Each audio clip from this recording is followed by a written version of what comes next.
September 18th, 1944. Oro 7 on 12 hours. Arracourt, eastern France. The inside of a Sherman tank smelled like cordite, sweat, and diesel fuel that had soaked into every surface. Private First Class Danny Kovacs sat in the loader's position, his back pressed against cold steel, both hands resting on a 75mm armor-piercing round that weighed 17 pounds. Outside, through the narrow vision slit, morning fog rolled across the French countryside like smoke. Somewhere in that fog were German tanks, Panzers, maybe Panthers. Intelligence said a dozen, maybe more. His tank commander, Sergeant Bill Hastings, had the same look he always got before contact. Jaw tight, eyes scanning, one hand on the radio. The gunner, Corporal Mike Torres, sat motionless at his station.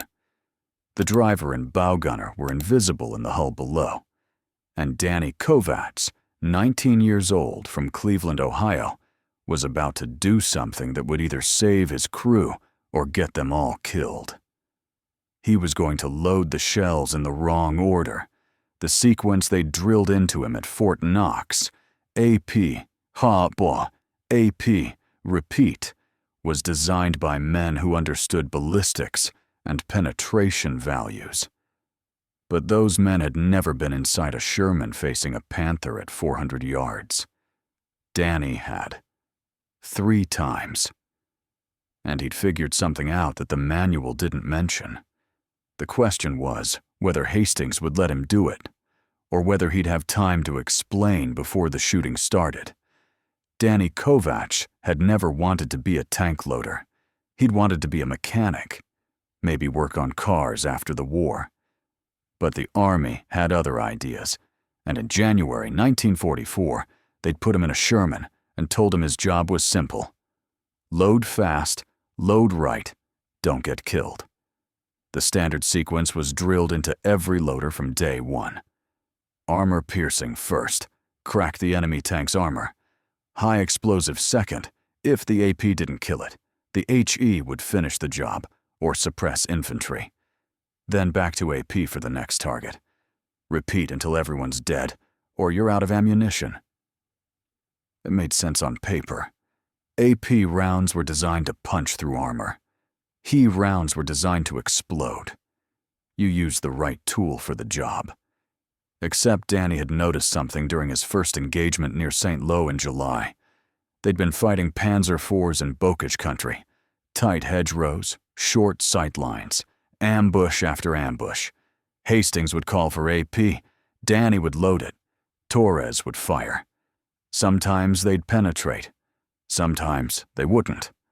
The Sherman's 75mm gun was decent against Panzer IVs, but struggled against the frontal armor of Panthers and Tigers.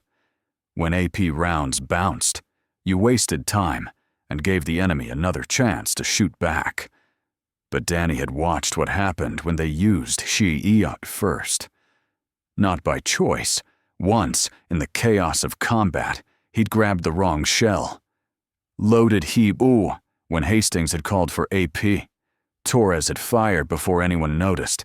The high-explosive round had hit a Panzer IV's turret and detonated on the surface.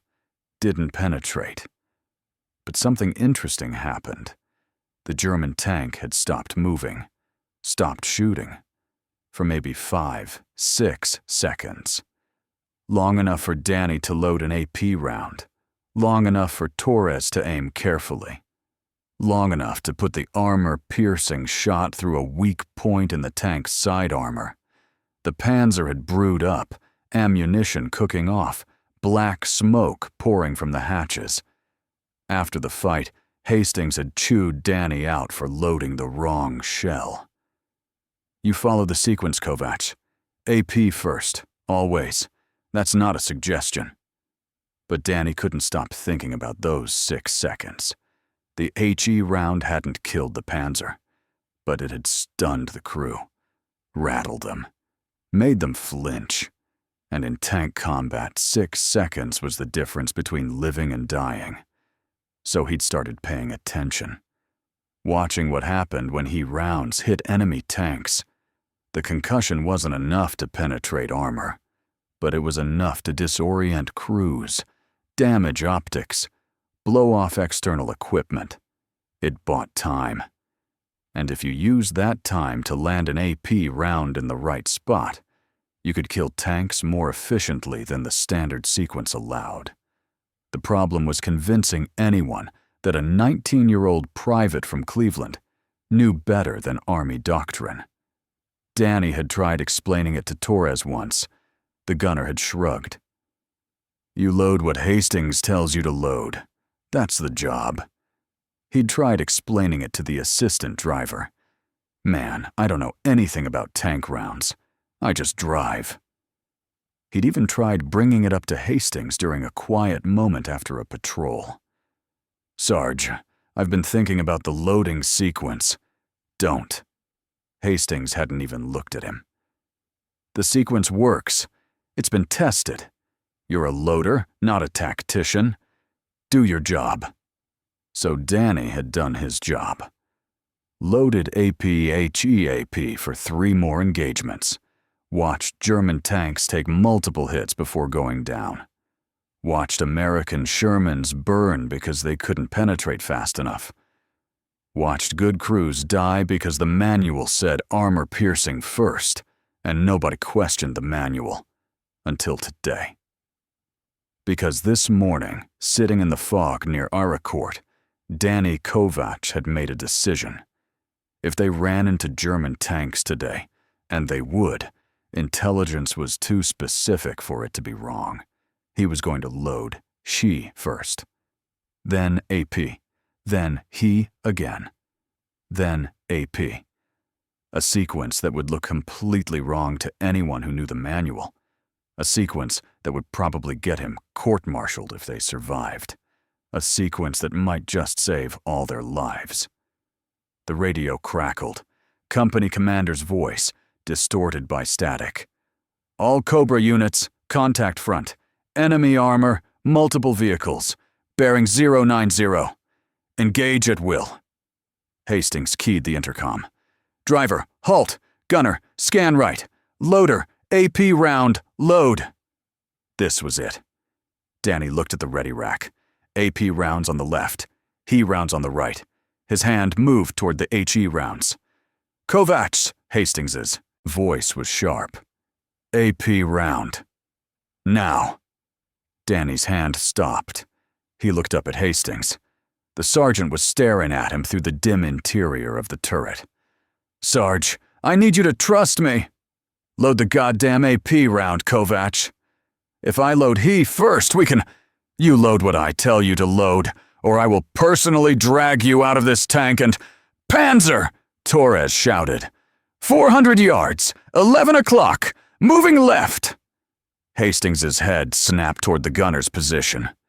Danny made his choice. He grabbed an HE round, slammed it into the breech, and called out, "Up!" The breech closed automatically. Torres fired without waiting for Hastings's order. In combat, you didn't wait. The Sherman rocked backward from the recoil. Through the vision slit, Danny saw the HE round hit the lead Panzer IV square on the turret face. The explosion was bright, brief. The Panzer didn't brew up, didn't stop. But for a moment, maybe 4 seconds, its turret stopped traversing. The German crew was stunned. "He—" Hastings's voice was pure rage. "I said AP, you stupid! AP up!" Danny had already loaded the armor-piercing round. Torres fired again. This time, the AP round hit the Panzer's side armor, right where the turret met the hull. Weak point. The Panzer exploded from the inside. Ammunition detonation. Turret blown 15 feet into the air. 1 shot. 1 kill. Because the HE round had bought them the time to aim properly, Hastings didn't have time to finish yelling. 3 more Panzers appeared through the fog. Panzer IVs, moving in a staggered line, flanking left. The lead tank's commander must have seen the first Panzer explode because the formation scattered. But Danny's sequence was already working. "He up!" Danny loaded. Torres fired. The second Panzer took the HE round on its engine deck. External fuel cans exploded. Fire. Smoke. The tank slewed sideways, crew bailing out. "AP up!" Danny loaded. Torres fired. The third Panzer, still moving, took the AP round through its side. Penetration. Kill. 2 shots, 2 kills. "He up!" The fourth Panzer was turning to face them, turret traversing. Danny loaded he. Torres fired just as the German gunner fired. Both shells crossed in midair. The German round hit the Sherman's glacis plate and bounced. Good angle, good luck. The American HE round hit the Panzer's turret and detonated. The German tank stopped. Turret stopped moving. Crew stunned. 4 seconds. "AP up!" Torres put the armor-piercing round through the Panzer's gun mantlet, the weakest point on the turret face. The Panzer exploded. 3 kills, 6 shots. And now Hastings understood. "Holy shit," the sergeant breathed. "Holy shit, it works. Kovacs, keep loading. Same sequence, don't stop." But the Germans weren't done. Through the fog, Danny could see more shapes. Bigger shapes. Panthers. The Panzer IV was a medium tank. Decent armor, decent gun. But vulnerable to the Sherman's 75 mm if you hit the right spots. The Panther was a different animal. Sloped frontal armor that could bounce American rounds all day. An 82 mm gun that could kill a Sherman from 1,000 yards. The Sherman crews called them murder machines because that's what they were. 5 Panthers, moving in a V formation, advancing toward the American position. The Sherman's 75 mm gun couldn't penetrate a Panther's frontal armor. Not at 400 yards. Maybe not at 200 yards. Standard doctrine said you didn't fight Panthers head-on. You flanked. You ran. You called for air support. You did anything except sit there and trade shots with a tank that outgunned and outarmored you in every category. But flanking took time. Running meant exposing your side, and air support didn't exist in fog. Danny looked at his ready rack. 11 rounds left. 6 Chi. 5 AP. Not enough to kill 5 Panthers with the standard sequence. Maybe not enough to kill even 1 Panther if they couldn't get side shots. But maybe, just maybe, the sequence could work differently against Panthers. The HE rounds wouldn't penetrate, but they could blind, damage optics, break the driver's periscope, blow off the commander's cupola, turn a Panther into a steel box that couldn't see where it was going or where to shoot. Kovacs. Hastings's voice was quieter now, not angry. Focused. "You really think this works on Panthers?" "I think we're about to find out, Sarge." The lead Panther fired. The 80 round hit the ground, 30 yards short. The German gunner was firing blind through fog. But the second round wouldn't miss. They never did.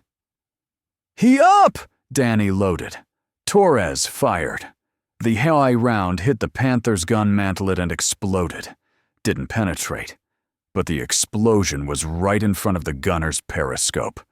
The German crew would be blind, disoriented, for maybe 5 seconds. "AP up!" Torres fired before Danny finished loading. The AP round hit the Panther's side, not frontal armor, but the thinner side plate exposed as the tank turned. Penetration. The Panther stopped moving.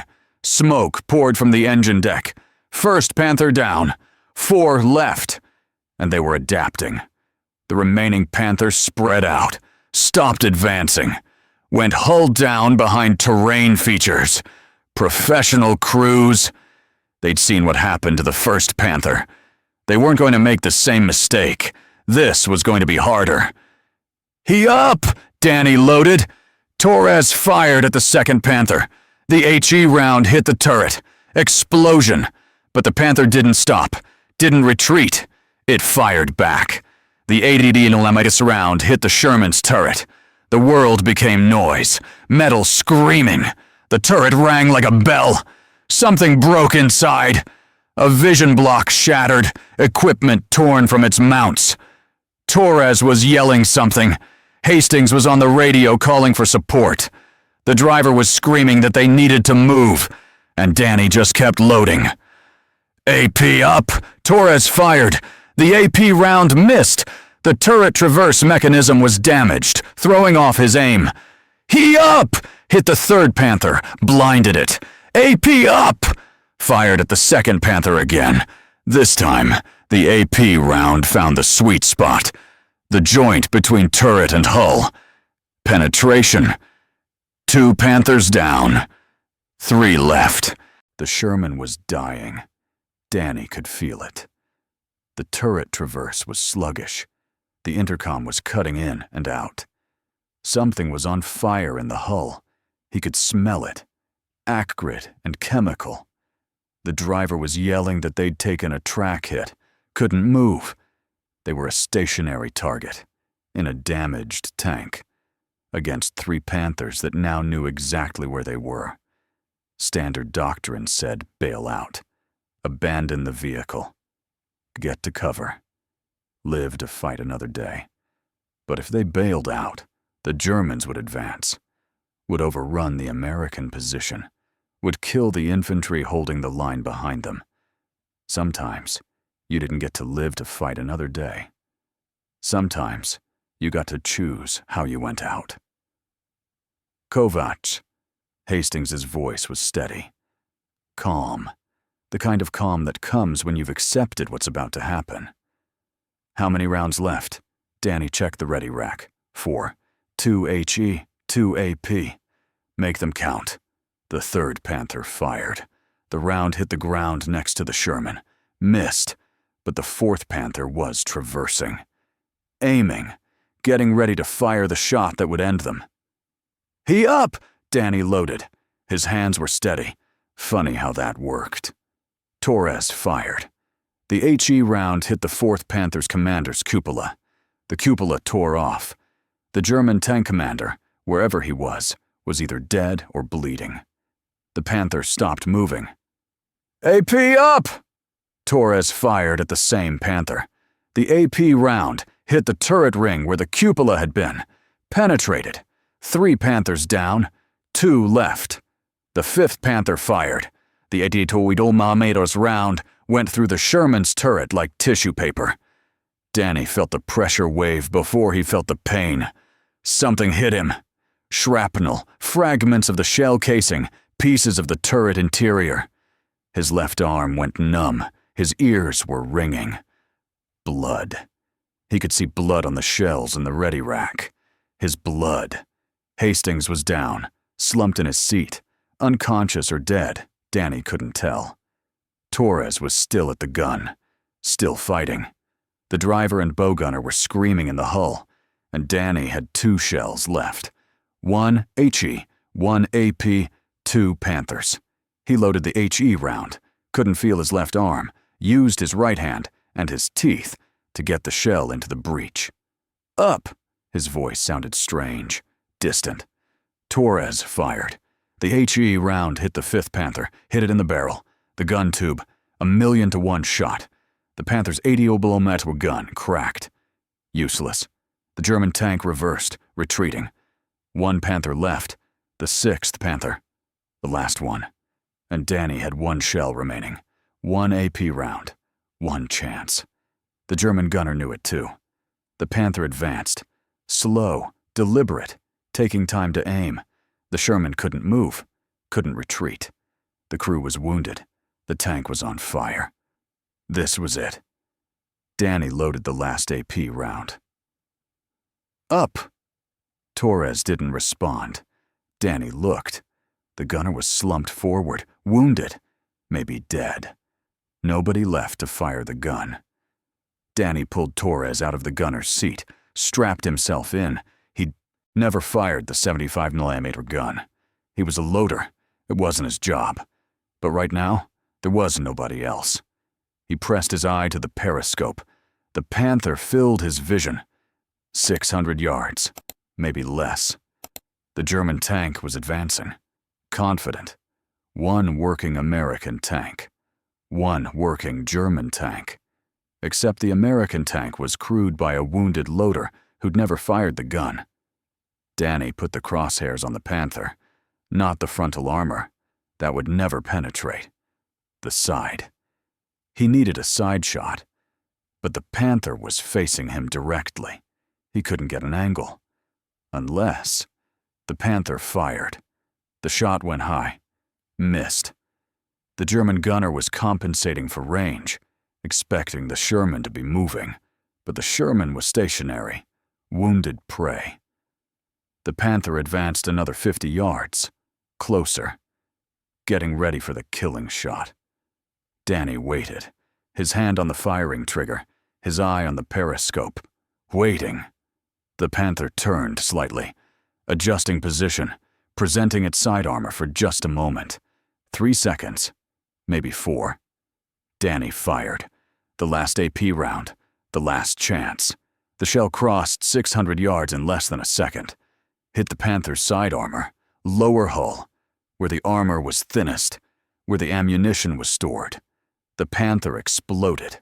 Not a small explosion. Not ammunition cooking off. The entire tank detonated. A fireball that rose 100 feet. Secondary explosions. The turret cartwheeling through the air. Total kill.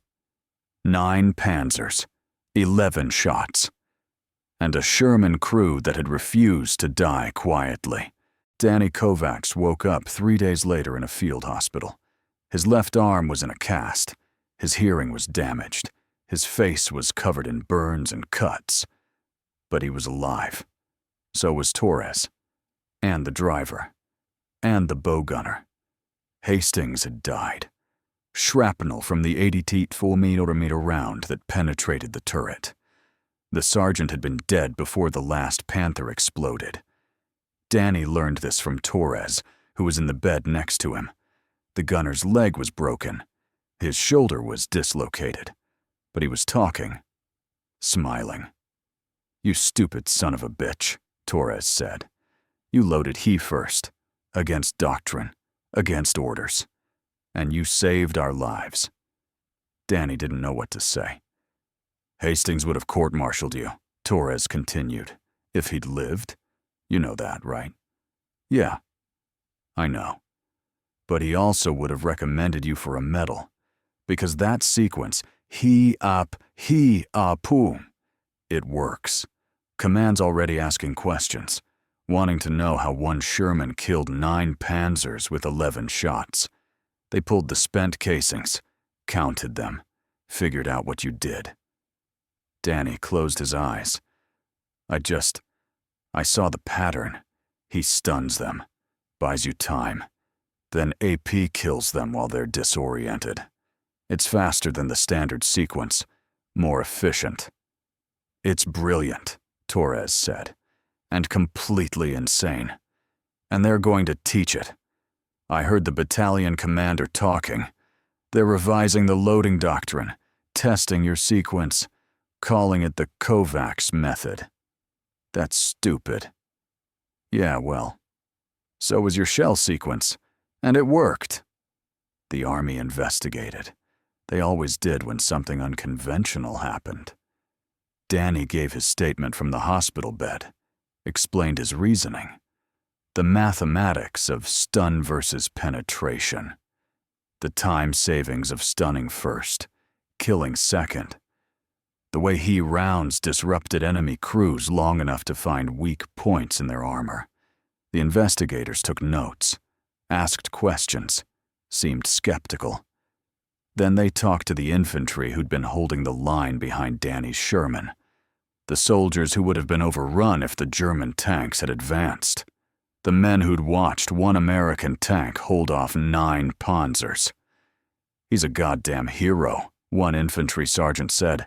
"I don't care if he loaded the shells backward, forward, or upside down. He stopped a Panzer company with 1 tank. That's all I need to know." The investigators talked to other tank crews, asked if they'd noticed the same pattern Danny had noticed. Most hadn't. A few had.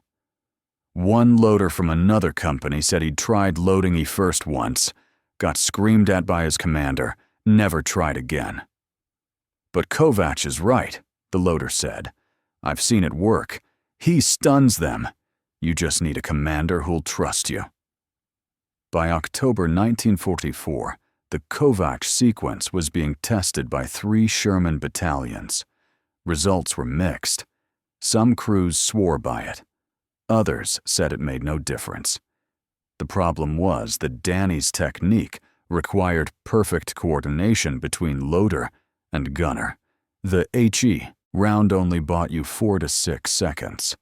If the gunner couldn't capitalize on that time, couldn't find the weak point and fire before the enemy recovered, then you were just wasting an HE round. It worked for Danny because Torres was an exceptional gunner. Fast, precise, calm under pressure. But not every crew had a Torres, and not every loader had Danny's instinct for timing. By November, Army Ordnance had studied the technique and issued a revised manual. The new doctrine didn't mandate the Kovacs sequence, but it authorized it, gave loaders and commanders discretion to use HEAP if the tactical situation warranted. Situational awareness, the manual said, is more important than rigid adherence to doctrine, which was Army speak for. Kovacs was right, but we're not going to admit we were wrong. Danny was awarded the Silver Star. Distinguished Service Cross was considered, but his actions didn't quite meet the threshold. He'd been defending, not attacking. He'd been following survival instinct, not tactical brilliance, or so the awards board decided. Danny didn't care. He'd saved his crew. That was enough. He was transferred to a training battalion in December. They wanted him to teach new loaders, show them the sequence, explain the theory. Danny hated it. Teaching felt wrong. He wasn't a tactician. He was just a kid from Cleveland who'd figured out something obvious that nobody else had noticed. But he taught anyway. Stood in front of classrooms full of young loaders and tried to explain. The manual says AP first, and most of the time that's right. But if you're facing heavy armor, Panthers, Tigers, and you can't get a clean penetration shot, try HE first. Stun them, blind them, break their optics, then hit them with AP while they're recovering. You'll get maybe 5 seconds. Use them. The students would ask questions. What if the HE doesn't stun them? Then you wasted a round and you're probably going to die. What if my commander won't let me load HE first? Then you follow orders. This isn't about being a hero. It's about reading the situation. If your commander is good, he'll trust you. If he's not, you do what he says and hope for the best. One student raised his hand. Young kid, maybe 18. Sir, how do you know when to use the sequence? Danny thought about Arracourt, the fog, the Panthers, the moment when he decided to load HE first, knowing it would get him court-martialed or killed. You know, Danny said slowly, when you realize the manual is going to get you killed, and you decide that dying by the rules is stupid. That's when you know. The war ended in May 1945. Danny Kovacs went home to Cleveland, got a job at a garage, married a girl named Sarah who didn't ask too many questions about the war, had 2 kids, lived a quiet life. He didn't talk about Arracourt, didn't mention the 9 Panzers. When people asked what he'd done in the war, he'd say he was a tank loader. If they pressed for details, he'd change the subject. The nightmares came for years. The sound of 80-9mm rounds hitting steel. The smell of burning Sherman. Hastings slumped in his seat. Torres screaming. The feeling of loading shells with a numb arm while blood ran down his fingers. Sarah learned not to wake him too suddenly. In 1952, a journalist tracked Danny down, working on a book about tank warfare, wanted to interview the man who'd invented the Kovacs sequence.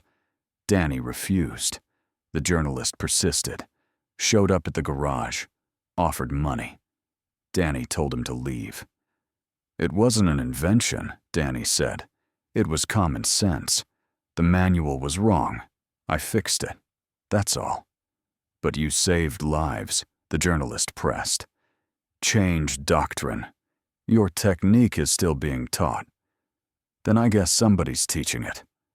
Doesn't need to be me. The journalist left. Published the book without Danny's interview. The book mentioned the Kovacs sequence in a footnote, one paragraph. An innovative loading pattern developed by PFC Danny Kovacs during the Battle of Arracourt. Results were inconclusive, but the technique was incorporated into revised training manuals. That was Danny's legacy. A footnote, he was fine with that. In 1967, Danny got a letter from Torres. The gunner was living in Texas, had a family, ran a hardware store. The letter said, I think about Arracourt sometimes, about that day. You saved my life by loading the shells wrong. I never thanked you properly. So thank you. I got to watch my daughter graduate high school last week.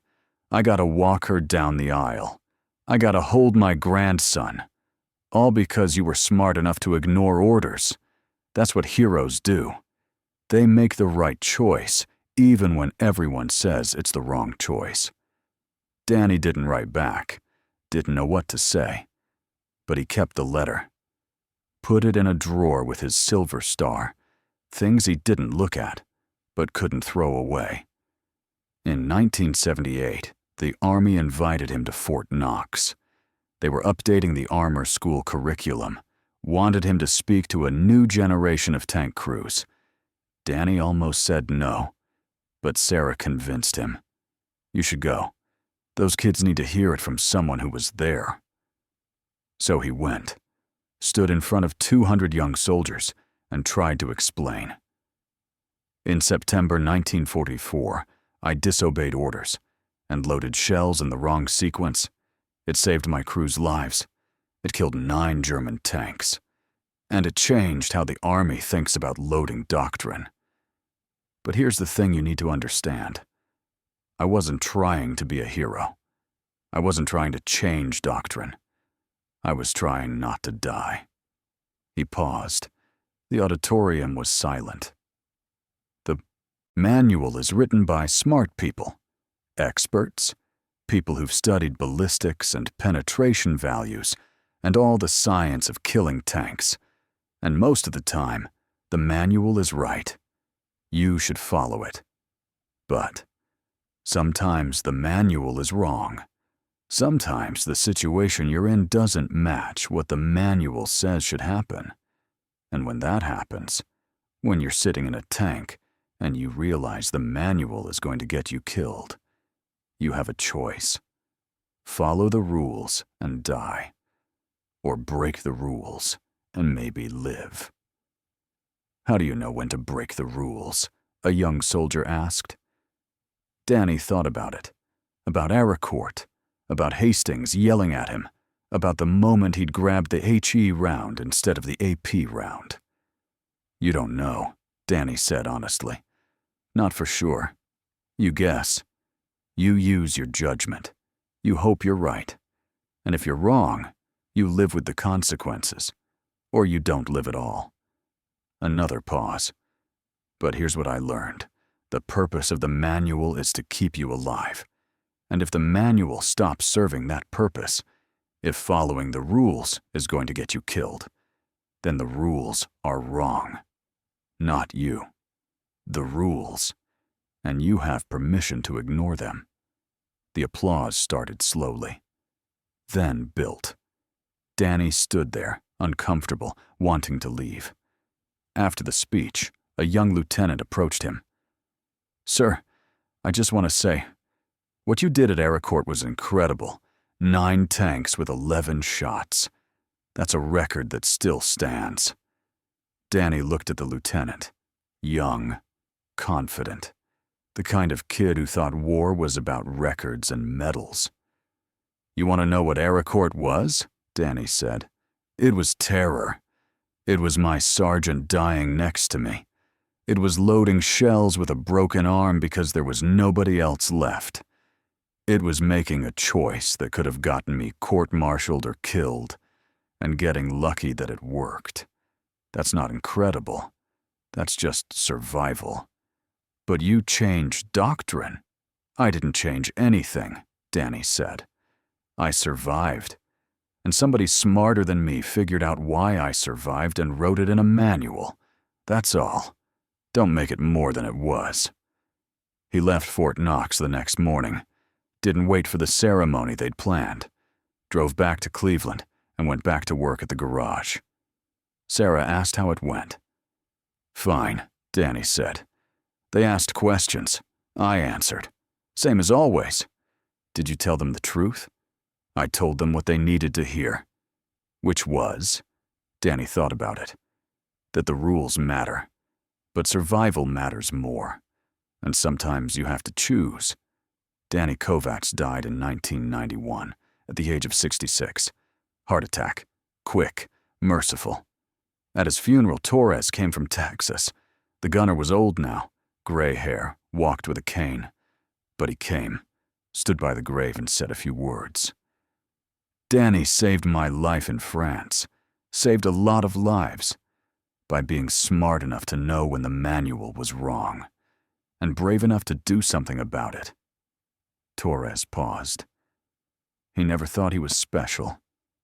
Just a loader doing his job. But he was special. Because he understood something most people never learn. Rules are tools. And when a tool stops working, you get a new tool. You don't die because the manual says that's what you are supposed to do. The Kovacs sequence is still taught at Fort Knox, not as doctrine, but as an option, a situational technique for when standard procedures aren't working. Most loaders never use it, don't need to. The situations Danny faced, outnumbered, outgunned, facing superior armor, don't happen often anymore. Modern tanks have better guns, better armor, better optics. But the principle remains. When the manual stops working, you adapt, you innovate, you survive. Because that's what Danny Kovacs did. He saw a problem, he solved it, and he saved lives by refusing to follow rules that would have gotten him killed. The 9 Panzers he destroyed sat rusting in French fields for decades. Eventually they were cleared, scrapped, turned into rebar and engine blocks. No trace remains except photos and official records. Danny's Sherman, the tank he fought in, bled in, nearly died in, survived the war. Was shipped back to the States. Ended up in a museum somewhere. Danny never went to see it. Didn't want to. In the Army archives, there's a report from September 1944. Action report, PFC Danny Kovacs, loader, 37th Tank Battalion, engaged superior enemy force at Arracourt. Destroyed 9 enemy tanks with 11 rounds. Technique unconventional but effective. Recommend further study. That report changed training doctrine, influenced how tank crews think about loading sequences, saved lives across decades of armored warfare. And it started because a 19-year-old kid from Cleveland looked at the manual, looked at the situation, and decided the manual was wrong. Sometimes that's all it takes. One person willing to question. One person willing to try something different. One person willing to break the rules when the rules stop making sense. Danny Kovacs was that person. And 9 destroyed Panzers and countless saved lives proved he was right. Danny Kovacs passed away in 1991 at the age of 66. His stupid shell sequence destroyed 9 German tanks with 11 shots on September 18, 1944. The technique was never officially named the Kovacs sequence in Army manuals, but it was taught quietly, crew to crew, for the rest of the war, and is still referenced in modern armor training. The Sherman tank he fought in survived the war and is preserved in a military museum. Kovacs visited it once, left after 5 minutes. Sometimes the manual is wrong, and sometimes one person willing to question the rules saves more lives than anyone who follows them. If you found Danny's story worth remembering, consider subscribing. There are more untold stories like this. People who changed history by trusting their instincts over the manual. Thanks for watching.